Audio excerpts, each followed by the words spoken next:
नमस्कार, 20 मिनट 20 खबर में आपका बहुत बहुत स्वागत है। आपके साथ मैं हूं स्वप्निल। अगले 20 मिनट में आपको 20 अहम खबरों से रूबरू कराएंगे। तो शुरू करते हैं 20 मिनट में 20 खबरों का सिलसिला। जरा सोचिए, आप अपने घर में आराम से बैठे हो, निश्चिंत बेफिक्र, तभी पता चले कि आपके घर में मौत घुस आई है। कैसे दहशत में आ जाएंगे आप। कोटा में भी ठीक ऐसा ही हुआ एक दंपति के साथ, जिनके घर में अचानक एक पैंथर घुस आया। घटना महावीर नगर इलाके की है, जहां पैंथर एक मकान में घुस गया। उस समय घर में पति पत्नी मौजूद थे, लेकिन उन लोगों ने हिम्मत दिखाई और खुद को कमरे में बंद कर वन विभाग को इस घटना की जानकारी दी। सूचना के बाद वन विभाग की टीम और महावीर नगर थाना पुलिस मौके पर पहुंची। करीब 3 घंटे की कड़ी मशक्कत के बाद पैंथर को ट्रैंकुलाइज कर उसका रेस्क्यू किया गया। तब जाकर लोगों ने राहत की सांस ली। पैंथर को देखने के लिए लोगों की भारी भीड़ लग गई।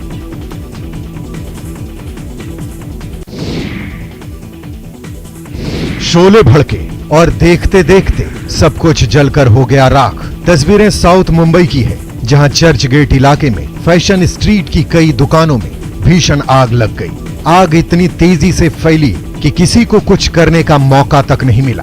देखते देखते आग विकराल होती गई और दुकानों में रखे सामान चपेट में आते गए। आग लगने की खबर मिलते ही फायर ब्रिगेड मौके पर पहुंचा और आग पर काबू पाने की कोशिश शुरू हो गई। आग पर काबू पाने के लिए इलाके के ट्रैफिक को काफी देर तक रोक दिया गया। कई घंटों की मशक्कत के बाद फायर ब्रिगेड ने आग पर काबू तो पा लिया, लेकिन तब तक कई दुकानें जलकर पूरी तरह राख में तब्दील हो चुकी थी। बता दें कि फैशन स्ट्रीट साउथ मुंबई में आजाद मैदान के पास MG रोड पर सड़क के किनारे कपड़ों की दुकानें लगाती हैं।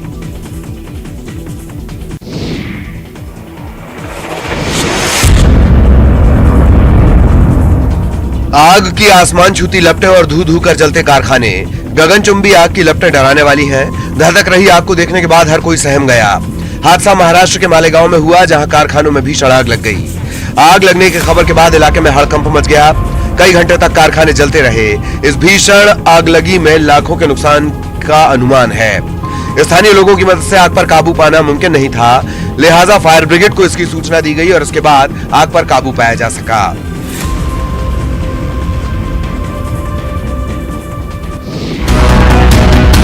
औरंगाबाद के फेसर रेलवे स्टेशन पर उस वक्त अफरा तफरी की स्थिति उत्पन्न हो गई, जब धनबाद टेहरी इंटरसिटी एक्सप्रेस की बॉगी की छत पर एक युवक चढ़ गया और हाई वोल्टेज विद्युत प्रवाहित ओवरहेड वायर को छूने का प्रयास करने लगा।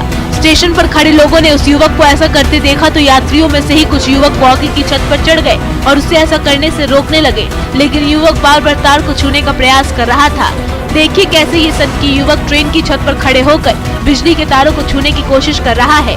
नीचे खड़े लोग उसे ऐसा करने से मना कर रहे हैं। फिर स्टेशन मास्टर ने ओवरहेड वायर की बिजली कटवाई, तब जाकर युवकों ने उस सनकी युवक पर काबू पाया और उसे नीचे उतारा। इस दौरान मौके पर काफी देर तक अफरा तफरी मची रही और लोग भी सनकी युवक की इस हरकत से दहशत में नजर आए। हालांकि उस युवक ने ऐसा क्यों किया, इस बात का अभी तक खुलासा नहीं हो सका है और न ही युवक की अभी तक पहचान हो सकी है। युवक को रफीगंज GRP के हवाले कर दिया गया है। फिलहाल पूछताछ की जा रही है। ये खबर रेल यात्रियों को परेशान कर सकती है, क्योंकि उत्तर पश्चिम रेलवे की 18 रेलगाड़ियां रद्द होने जा रही हैं। हालांकि ये बदलाव कुछ दिनों के लिए किया जा रहा है, लेकिन एक सप्ताह तक लाखों रेल यात्रियों के सफर पर इसका खासा असर नजर आएगा। दरअसल पश्चिम मध्य रेलवे जबलपुर मंडलों पर मालखेड़ी गुना रेलखंड के बीच मलखेड़ी महादेवखेड़ी स्टेशन पर दोहरीकरण का काम शुरू हो चुका है। इसके कारण नॉन इंटरलॉकिंग ब्लॉक किया जा रहा है और इसी ब्लॉक का सीधा असर उत्तर पश्चिम रेलवे जोन पर नजर आएगा, क्योंकि NWR की 20 रेलें पश्चिम मध्य रेलवे से होकर गुजरती हैं, जो 10 से 17 नवंबर के बीच रद्द रहेंगी। ज्यादातर ट्रेन 1 से 2 दिन तक रद्द रहेंगी। अगर आप भी इन रेल खंडों पर सफर करने की योजना बना रहे हैं तो तारीख देखकर योजना को आगे बढ़ाया जा सकता है। 18 नवंबर से रूट को फिर से खोल दिया जाएगा। मॉब लिंचिंग के लिए बदनाम अलवर जिले के रामगढ़ में भाईचारे की नई इबारत लिखी गई, जब मुस्लिम समाज के लोगों ने मामा बनकर अनाथ हिंदू बेटी का भात भरने की रस्म अदा की। मामा बने रामगढ़ प्रधान नसरू खान ने हिंदू रीति रिवाज निभाते हुए बेटी की चाची को बहन मानते हुए चुनरी उड़ाई। इस नजारे को देख शादी में उपस्थित हुए रिश्तेदारों की आंखें भर आई। कस्बा निवासी आरुषि उर्फ कंचन का शुक्रवार को विवाह संपन्न हुआ। अंजुमन शिक्षा समिति के अध्यक्ष और पंचायत समिति प्रधान नसरू खां को जब ये खबर मिली कि आरुषि बचपन से ही अनाथ है, तो आरुषि का भात भरने की कवायद शुरू हुई। शुक्रवार शाम पूरी तैयारी के साथ प्रधान नसरू खान की अध्यक्षता में शिक्षा समिति के सदस्य आरुषि के घर भात देने पहुंचे, जहां पूरे रस्मों और रिवाज के साथ आरुषि का भात भरा गया। समिति ने 31,000 कैश सहित अन्य सामान और बारात के भोजन की व्यवस्था में भी सहयोग किया।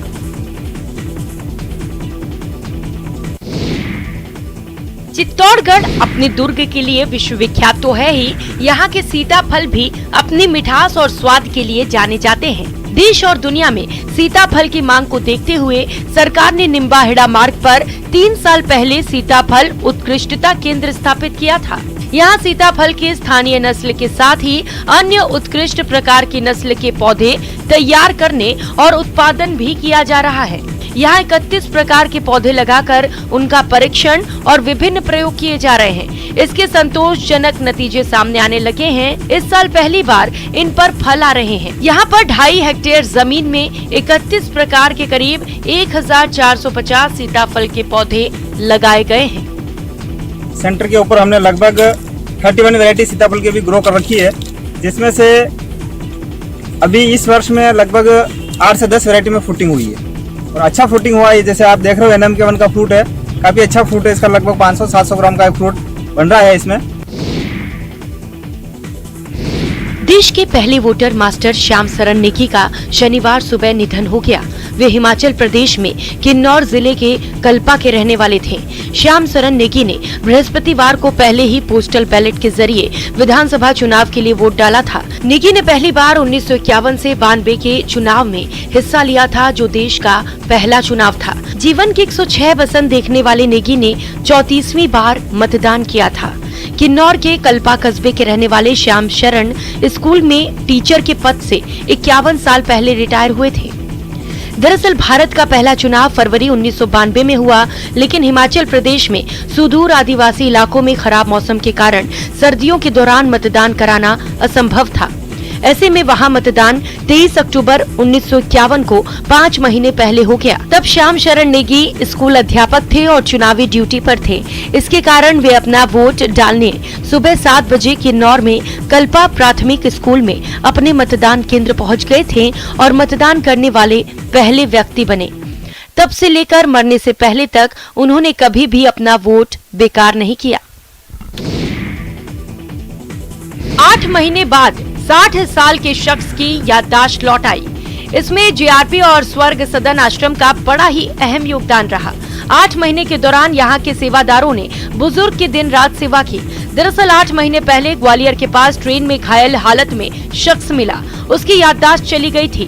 जीआरपी ने इस शख्स को ग्वालियर के स्वर्ग सदन आश्रम भिजवा दिया। यहाँ युवाओं की टीम ने इस घायल का इलाज किया, जिससे 8 महीने बाद इसकी याददाश्त लौट आई। शख्स ने बताया कि वो नेपाल का रहने वाला है और उसका नाम गोपाल है। वो आगरा में नौकरी करने के लिए नेपाल से आया था। कुछ लोगों ने बस में उस पर हमला कर लूट की वारदात को अंजाम दिया, फिर उसे ट्रेन से नीचे फेंक दिया। 8 महीने से इसका फोन बंद होने से घर वालों को भी अनहोनी की आशंका थी, लेकिन अब सही सलामत होने की खबर लगते ही परिवार की खुशी का ठिकाना नहीं रहा। उसकी पत्नी आर्थिक रूप से लाचार हो गई है, लिहाजा उसके गुजारिश पर आश्रम की टीम ग्वालियर से शख्स को उसके देश नेपाल छोड़ने जाएगी, जहां उसके परिजन उसका इंतजार कर रहे हैं। दिल्ली में वायु प्रदूषण कम करने की कोशिश लगातार जारी है। हवा में पानी के छिड़काव के लिए एंटी स्मॉग गन का उपयोग किया जा रहा है। पानी के छिड़काव से हवा में मौजूद धूल के कण उसमें मिलकर नीचे आ जाते हैं, जिससे राहत की उम्मीद है। तस्वीरें कुतुब मीनार इलाके की हैं। दिल्ली एनसीआर में लगातार तीसरे दिन वायु गुणवत्ता खराब स्थिति में है। धुंध छाई है, इसकी वजह से दृश्यता कम है। लोगों को आंखों में जलन, गले में खराश और सांस लेने में कठिनाई जैसी दिक्कतों का सामना करना पड़ रहा है। दिल्ली सरकार ने वायु गुणवत्ता प्रबंधन आयोग द्वारा अनुशंसित प्रदूषण रोधी प्रतिबंधों को लागू करने का निर्णय लिया है। इसमें गैर BS6 डीजल से चलने वाले हल्के मोटर वाहनों पर प्रतिबंध भी शामिल है। आवश्यक वस्तुओं को ले जाने या आवश्यक सेवाएं प्रदान करने वाले को छोड़कर किसी भी डीजल ट्रक को दिल्ली में प्रवेश की अनुमति नहीं होगी। दिल्ली और नोएडा में प्राथमिक स्कूलों को भी बंद कर दिया गया है।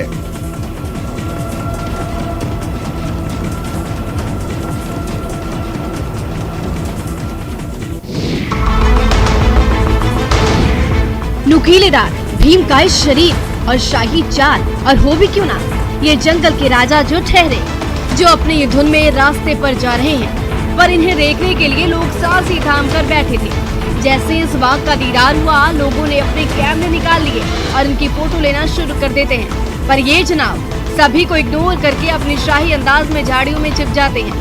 दरअसल राजस्थान के अलवर में सरिस्का टाइगर रिजर्व में टाइगर की लगातार साइटिंग होने की वजह से इन दिनों पर्यटकों को खासा रास आ रहा है। सरिस्का में मेल और फीमेल टाइगरों की जबरदस्त साइटिंग हो रही है। सरिस्का क्षेत्र का कोर एरिया हो या फिर अलवर का बफर जोन, हर जगह टाइगर दिखते हैं। पर्यटकों की जिप्सी के नजदीक से टाइगर ST-21 गुजरा तो पर्यटक रोमांचित हो गए। टाइगर के साथ पर्यटकों ने सेल्फी लेना शुरू कर दिया। इस तरह नजदीक से टाइगर को देखकर पर्यटक काफी खुश नजर आ रहे हैं।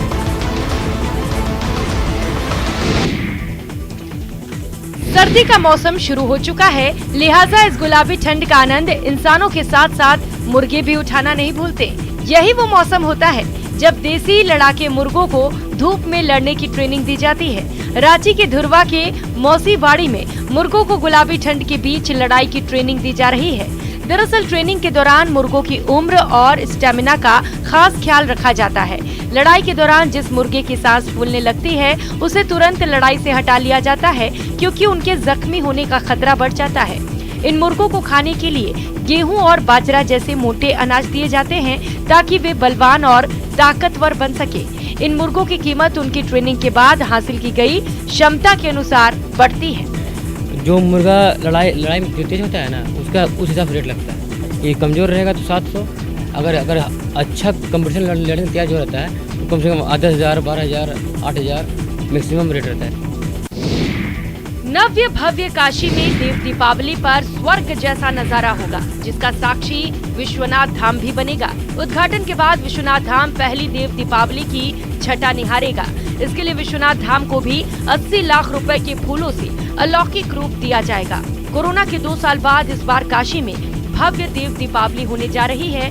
7 नवंबर दिन सोमवार को होने वाले इस भव्य आयोजन के दौरान 10 लाख दियों से बनारस के सभी घाट रोशन होंगे, जिसे देखने के लिए देश दुनिया से लोग वाराणसी आ रहे हैं। ऐसे में विश्वनाथ धाम को एक बार फिर से उसके लोकार्पण की तर्ज पर सजाया जा रहा है।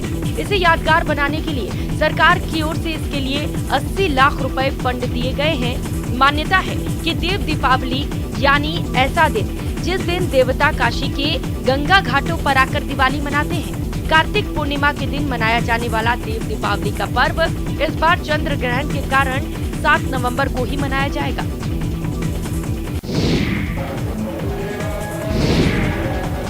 मध्य प्रदेश की नर्मदा नगरी का वातावरण इन दिनों शिवमय हो गया है।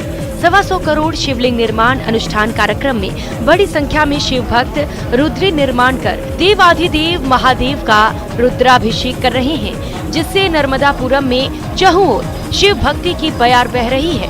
नर्मदा अंचल की धार्मिक पहचान बन चुका 125 करोड़ शिवलिंग निर्माण अनुष्ठान हर हर महादेव और ओम नमः शिवाय के जयकारों के साथ मनाया जा रहा है। 125 करोड़ शिवलिंग निर्माण महोत्सव में नन्हे मुन्ने बच्चों से लेकर बूढ़े जवान भी जुटे हैं। 7 दिनों तक चलने वाले आयोजन में जिले और आसपास से बड़ी संख्या में शिव भक्त शामिल हो रहे हैं। आयोजकों ने बताया कि रुद्री निर्माण और महाभिषेक का संकल्प देश की खुशहाली के लिए लिया गया है। अब तक 10 करोड़ से ज्यादा शिवलिंगों का निर्माण किया जा चुका है। 125 करोड़ शिवलिंग बनाने के पीछे उद्देश्य है कि देश के हर व्यक्ति के हिस्से में एक शिवलिंग निर्माण का पुण्य आए, जिससे उसे सुख शांति की प्राप्ति हो और देश समृद्ध हो सके।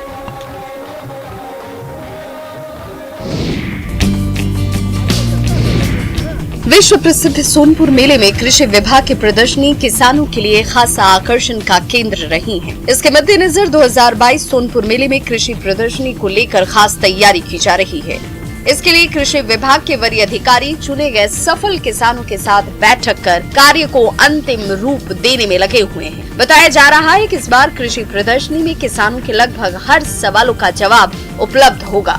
साथ ही कई तरह के नई नस्लों का भी समावेश कृषि प्रदर्शनी में किया जाएगा। किचन गार्डन से लेकर फ्लोर गार्डन तक की जानकारी किसानों को दी जाएगी और यही नहीं, अन्य जरूरी जानकारियां भी एक ही कैंपस से किसानों को हासिल हो पाएगा। कृषि विभाग के ज्वाइंट डायरेक्टर ने बताया कि कृषि विभाग की अच्छी खासी तैयारी चल रही है। कृषि निदेशालय, उद्यान निदेशालय, भूमि संरक्षण निदेशालय सभी मिलकर कार्यक्रम बना रहे हैं।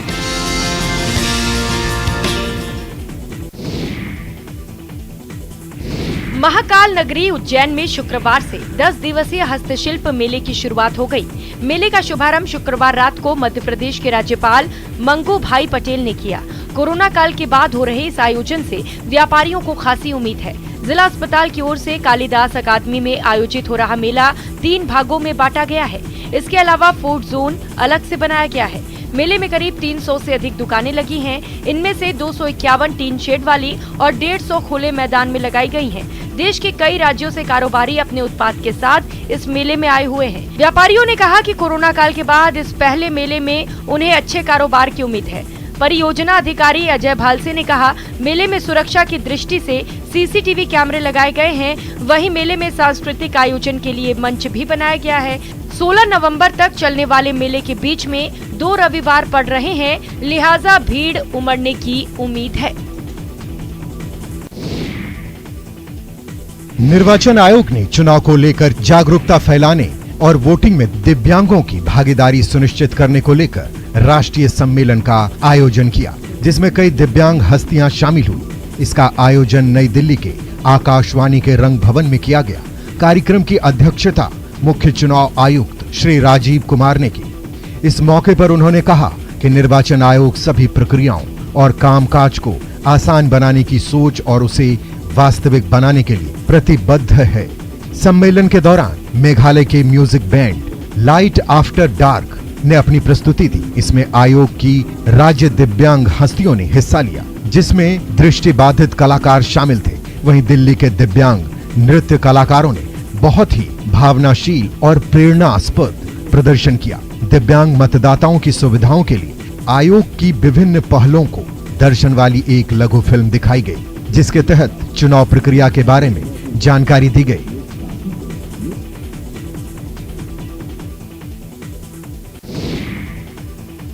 देश में पहली बार इलेक्ट्रिक कार से फॉर्मूला ई रेस होने जा रही है। इस रेस का मकसद पर्यावरण को बचाने का संदेश देना है, साथ ही ई व्हीकल को बढ़ावा भी देना है। इसे लेकर शुक्रवार रात को दिल्ली में एक रंगारंग कार्यक्रम का आयोजन किया गया। कार्यक्रम में ई रेसिंग कार को लॉन्च किया गया। ये कार 2.7 सेकंड में 100 किलोमीटर प्रति घंटे की रफ्तार पकड़ लेती है। कार्यक्रम में शिरकत करने आए केंद्रीय पेट्रोलियम मंत्री हरदीप सिंह पुरी ने कहा कि इस तरह के आयोजन से देश में ई व्हीकल को बढ़ावा मिलेगा, लोगों में पर्यावरण के प्रति जागरूकता आएगी। ये एक बड़ा इवेंट है। ग्रीन तकनीक को बढ़ावा देने के लिए ऐसे इवेंट्स जरूरी है। बायोफ्यूल, ग्रीन हाइड्रोजन ऊर्जा का भविष्य है। पीएम मोदी के आत्मनिर्भर भारत के सपनों को साकार करना है। एबीबी फॉर्मूला ई वर्ल्ड चैंपियनशिप का आयोजन 11 फरवरी को हैदराबाद में होने जा रहा है। एबीबी फॉर्मूला ई वर्ल्ड चैंपियनशिप में कुल 11 टीमें हिस्सा लेंगी, जिसमें 2 टीमें भारतीय हैं। हैदराबाद ई प्रिक्स देश का पहला net zero carbon motor sports event है।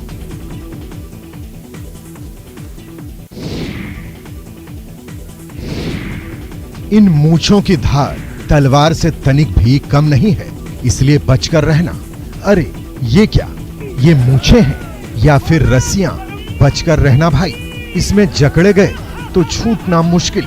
अरे इतनी लंबी मूंछें कि इसकी लंबाई मापने के लिए दोनों तरफ लोगों को लगाना पड़ा। नुकीली मूंछें, धारदार मूंछें, रस्सियां जैसी मूंछें। अंतर्राष्ट्रीय पुष्कर मेला में राजस्थानी संस्कृति और आन बान शान से जुड़ी विधाओं की प्रतियोगिता आयोजित हुई, जिसमें सबसे खास रहा मेला मैदान में आयोजित मूंछ प्रतियोगिता, जिसमें अलग अलग जगहों से आए 8 प्रतिभागियों ने हिस्सा लिया। राजसी ठाठ के साथ सज धज कर पहुंचे प्रतिभागियों ने अपने आकर्षक और रोबीली मूंछों का प्रदर्शन किया। जिसे देखकर विदेशी मेहमान भी तालियां बजाने से खुद को नहीं रोक पाए। प्रतियोगिता में रूस के भी पर्यटक ने हिस्सा लिया। सभी प्रतिभागियों ने एक एक करके अपनी मूंछों का प्रदर्शन किया और अंत में निर्णायक मंडल ने पाली के रामराज पुरोहित को विजेता घोषित किया, जबकि गणपति सिंह उपविजेता रहे। अपनी बल्लेबाजी से विरोधियों के दिल में दहशत भरने वाले विराट कोहली 34 साल के हो गए हैं। इस खास मौके को विराट कोहली ने ऑस्ट्रेलिया के मेलबर्न क्रिकेट स्टेडियम में सेलिब्रेट किया, जहां विराट कोहली ने अपने साथी खिलाड़ियों के साथ केक भी काटा। विराट कोहली के अलावा टीम इंडिया के मेंटल कंडीशनिंग एक्सपर्ट पैटी उपटन का भी जन्मदिन मनाया गया। कोहली और उपटन का जन्मदिन 5 नवंबर को ही आता है। कोहली और उपटन ने एक साथ केक काटा और कोहली ने सबसे पहले उपटन को केक खिलाया। इस दौरान टीम इंडिया के प्लेयर्स मस्ती के मूड में भी नजर आए। इस सेलिब्रेशन का वीडियो बीसीसीआई ने शेयर किया है, जिसमें आप देख सकते हैं कि केक काटने के बाद जब कोहली पंत को केक खिलाने जाते हैं तो पंत कोहली के चेहरे पर केक लगाते हैं। फिलहाल इतना ही, दीजिए इजाजत, नमस्कार।